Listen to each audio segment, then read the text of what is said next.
Mr. Wood and Nickel, you sent me this slightly modified Fat Boy. Now this is a 2x4 that a whole bunch of people have been in. And there's nothing wrong with that. Nothing at all. And it's a good little box. I started looking at it and I'm going, alright, now you sent this up here. You told me to modify it any way I wanted. Just do it and get it done. Now this amp's got a 16 pill tin on it. So it's got 4 fans, 4 120mm fans. The downside, and that's a great thing. It's a great volume of air to move through this box. The other upside is they've mounted the bridges on the heatsink. But if you leave the vent open on the back of the cabinet, and then you leave the space beneath the heatsink at the back corner down here open, most of your air pressure can blow out this vent and blow out the corner here, and it creates a low pressure on the front end of the cabinet here. So very little air wraps across the components and exhausts out the back. So what I went through and did is I added this, I added the block down here, which increases the air pressure. The air flows down, flows across the front, and goes right out across the heatsink. It'll strip more heat out of the inside of the box. So I started looking at it, started digging around, and I started finding problems like this.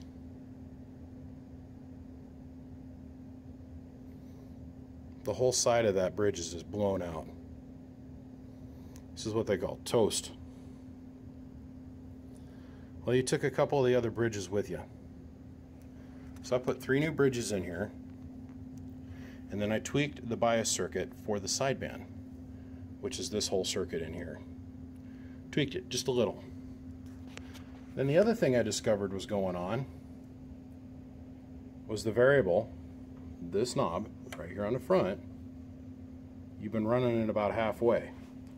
And I get to talking to you on the phone, you tell me it's a 40-watt radio. If you guys can see that. Come on, focus. You'll see the whole side of this variable is smoked. There's a big crater in it. That's what happens when this knob is having to suck up too much wattage. Remember guys, this is only about a 5-watt solution right here. Okay?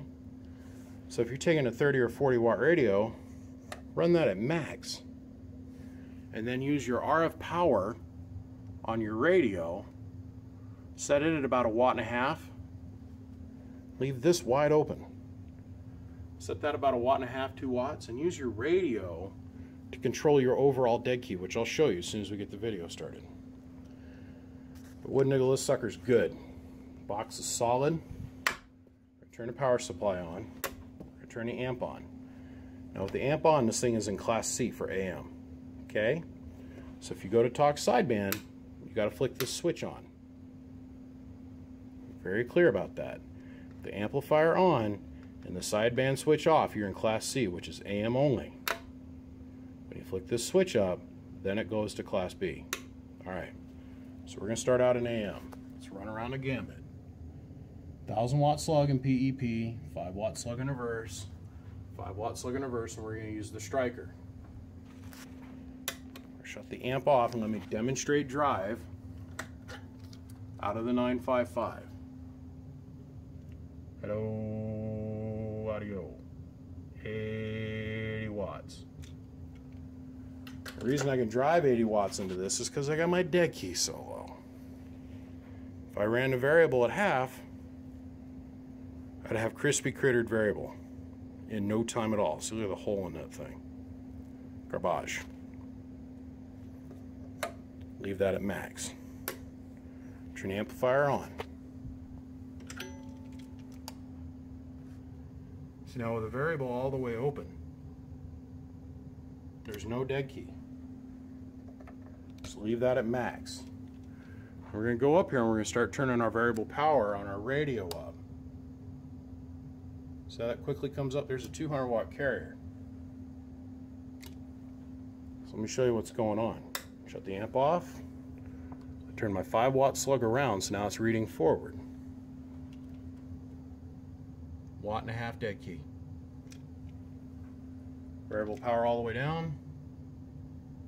0.5 watt dead key. Variable power up. 1.5 watt. Turn the slug back around. Turn the amplifier back on.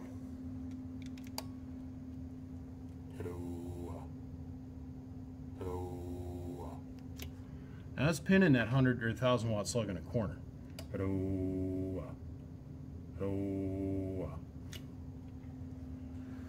That's swinging 80 watts into it. Leave this all the way open. Okay? All the way open. Use your variable power on your radio to control your dead key. So that means you got to have a watt meter line. If we run the variable power up, we can sit there and dead key about 750, 780 watts. But that's not where you want to key it. Key it down here about 250. Audio. Alright. We're going to click the sideband switch on. And go up here, we're going to go to lower sideband. And turn the output power to radio back up. Hello, audio. Hello, audio. Hello, audio. 1, 2, 1, 2, 1, 2.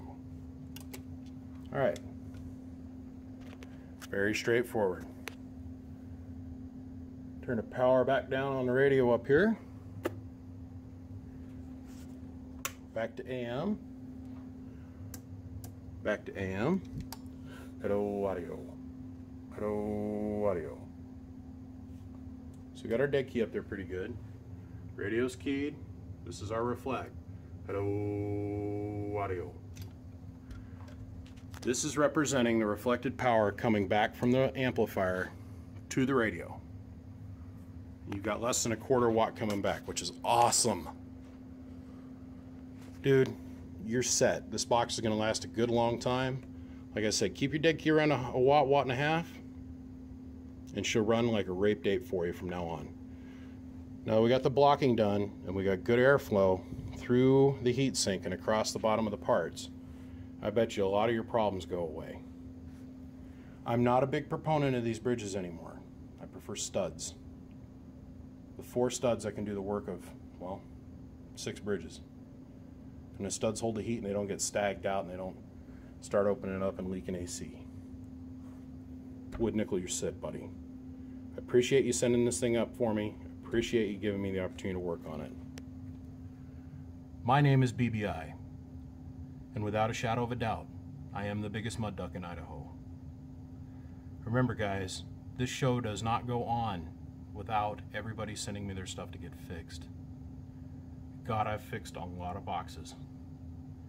But I appreciate everybody's support, and I appreciate having the opportunity to do this for everyone on the band. Come check us out, www.bbiamps.com. I'll see you guys.